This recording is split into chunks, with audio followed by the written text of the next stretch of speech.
completely different looking cast of characters in Chicago. Yes, Jimmy Butler is still there, but the guys around him, at least on the wing, will be Rajon Rondo and hometowner Dwyane Wade. Whoever envisioned Wade ever leaving the Miami Heat, but it happened, and he is back where it all began for him in Chicago. D. Wade with our Steve Ashburner. Let's just start off right away. I mean, that changed, the fact that you're here in Chicago after 13 years of spending this day and getting prepped for a season in Miami. Yeah. How different is it for you? I'm like the new kid in class. You know, I feel like my kids probably feel it's going to a new school. You know, you're trying to find, you know, your place. But because basketball hasn't started yet. When you get on that court, it's basketball. And you get out of it and you do what you have to do as a leader. But right now, I feel like the new kid around here, man. That's great. Yeah. It's 6 years since you first flirted with coming to Chicago as a free agent back in 2010. Yeah. There are a lot of people excited to see Dwyane Wade on that Bulls team. What can people expect in terms of what you bring now, 6 years later, to this particular squad? Well, I mean, you know, my leadership obviously is very important for this team. My experience, you know, of playing, you know, in the NBA 13 years, been in 5 finals along the way, and so forth and so on. But, you know, from a standpoint of, you know, my play, I've always been a guy who always try to help make his teammates better on the court. And, you know, I've been lucky enough to be around for a while where I can still put the ball in the basket as well. You know, just like last year, I just coming out looking to have a successful season. And for me, a successful season is staying injury-free and winning ball games. You know, everything else take care of itself. You mentioned the injury-free. 74 games last year, the most you'd played in about five years. Yeah. How much was that due to a change in routine between the games and heading into the season, as opposed to maybe a change that was noticeable on the floor? Well, the first part of it is luck. You know, players don't never want to get injured. You know, you never want to have to, you know, miss games. You know, I want to be out there every day, you know, that I can. So you have to get a little lucky, you know, at times. As well, you try to, you know, in the summertime, what you try to do is you try to train your body to be prepared for what a season can take on and what your body can take from it. So I thought I did a good job of that. I thought I did a great job of taking care of my body in season, which is going to be very important. With me and Rondo has been, you know, the 30 club around this team has been already talking about. But outside of that, man, you just got to be a little lucky. Yeah. So there's a little element of fluke to it, but you have to do all the prep work. Yeah, you have to do all the prep work. You have to take care of your body. You have to learn your body. You know, you have to know what, you know, what can help you. You know, when you have certain things to, you know, don't let small things become big things, etc. But, you know, outside of that, when you're on that court, man, we play such a physical sport that at any given moment, you know, that anybody can get injured and miss time. So when guys don't, you know, it's not because, you know, they're doing something so spectacular. It's just being lucky, man. And, you know, it's a gift if you're able to be out on that court, you know, for, obviously, for me, 74 games last year, but, you know, even more. One of the big basketball questions for this new crew is you've got yourself, you've got Jimmy Butler, you've got Rajon Rondo. Yeah. Ball-centric players, if not ball-dominant. Is there enough basketball to go around, and how do you blend what each of you guys does best? Yeah, I mean, that question is always asked for every team, right? You know, and I think, you know, it's all about, you know, the mindset of the guys. You know, if your goal is to win games, your goal is to compete for championships, you do what you have to do. And, I mean, that's, you know, that's what we did in Miami. We had the same thing. We had guys that, you know, on their respective teams before we came together, we dominated the ball. Just in different ways. And so it's the same thing here, man. We have to figure it out together as a unit.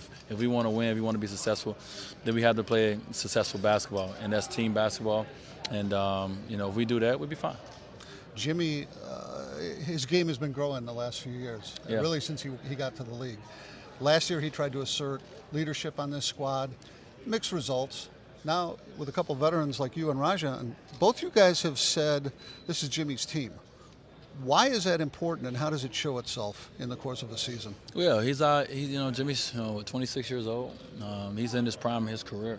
You know, it would be foolish for me and Rondo to come here and say it's our team. You know, obviously we all have to do our part, but we're going to count on him to, you know, be that bull. You know, be the guy that, you know, for the bulk of the minutes, majority of the game, do what he does. And you know, I know how to play with players of all different kinds. Of styles, and I will play around him, and I will learn how to play. I don't want him to think. I want him to play. You know, I don't want him thinking, hey, D-Wade need the ball, hey, Rondo. Just want Jimmy to be Jimmy. You know, he's an all-star in this league. He's a guy that, you know, his potential, I think it's like, as we all have seen every year, he's been surpassing what we all thought, you know, he was going to be at that season. And we want to continue that mindset. So me and Rondo are veterans in this league. And, you know, we'll figure out how to make sure that, you know, we're successful and our teammates are successful. There are people, I'm sure, that follow the NBA, and they're still getting used to seeing you walking around in Doug McDermott's number. For people that think of you as a Miami player and the face of that franchise and Miami sports in general, some wonder if there'd been another week to go in negotiations, you might have ended up back there. What do you say to the people that think that this was just sort of an emotional, quick, impromptu kind of a deal-making, and that maybe some of your heart is going to be back there? I don't really concern myself with people like that. You know, whoever, you know, all of us are. We have opinions, and that's fine. You know, my goal and my focus is, you know, where I'm at today, and what I have to do for this organization, this team. So I'm excited to be here. So whether they're not excited for me to be here, that's on them. I'm excited to be here. I'm excited to go on this journey. You know, this is where I, you know, first envisioned, you know, ever playing. You know, when I picked up a basketball, you know, many years ago. So, you know, I'm just looking forward to everything. Part of you being here, like it or not, is what this might mean, or the opportunities, or some of the challenges off the court.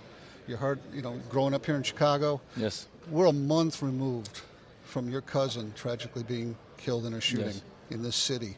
You've taken an interest in what's going on the streets of Chicago. How much can you realistically devote yourself to things like that during the course of a basketball season? And where would you look to begin to see some progress? Well, I think the biggest thing, and I always say this, is it's not about, you know, what I would do. It's about what we want to do as a community, as we want to do as a city and a state. You know, how much can we all do together? You know, I have a voice, I have a platform. I'm willing to use my voice and platform. I have a foundation, you know, that I'm willing to use. But, you know, I can't be on the ground every day. I can't be on the streets every day. You know, I have people in my foundation that I trust is going to do a good job for the things that we do. But, you know, it's other things that needs to be done, and it needs to be done by, you know, more numbers of people. You know, strength in numbers is key here in Chicago. So, you know, I think a lot of people's goals are the same. Everyone wants to do good. Everyone wants to give back. But everyone is doing it individually, and that's great. But how can we do it? How can we do it together a little more and really make a bigger impact? You take it pretty personally that this city is dragging around that reputation and ongoing day after day. There's still these issues. Yeah, man. Chicago's a beautiful city. You know, it's one of the best places, you know, that I've ever been, you know, around the world. I mean, I've been lucky enough to grow up here, but this is like one of those cities that, you know, you talk to anybody around the world, they want to visit Chicago one day. And right now it has a black eye, you know, and people have this perception about coming to Chicago that if you step off the plane, that, you know, your life is going to end. And, you know, it's not that, you know. Obviously we have our challenges. But as you see around the world today, everyone have their challenges. You know, do I think Chicago needs a little bit more focus and attention right now? Yes, I think we need that. But, you know, we're all having challenges everywhere. Have a good year on and off. Will do. All right, Will thanks. Do. The more Marquette, the merrier. For sure. I like that. I like that. Great. Much appreciated. Thanks, Dwyane. Thank you.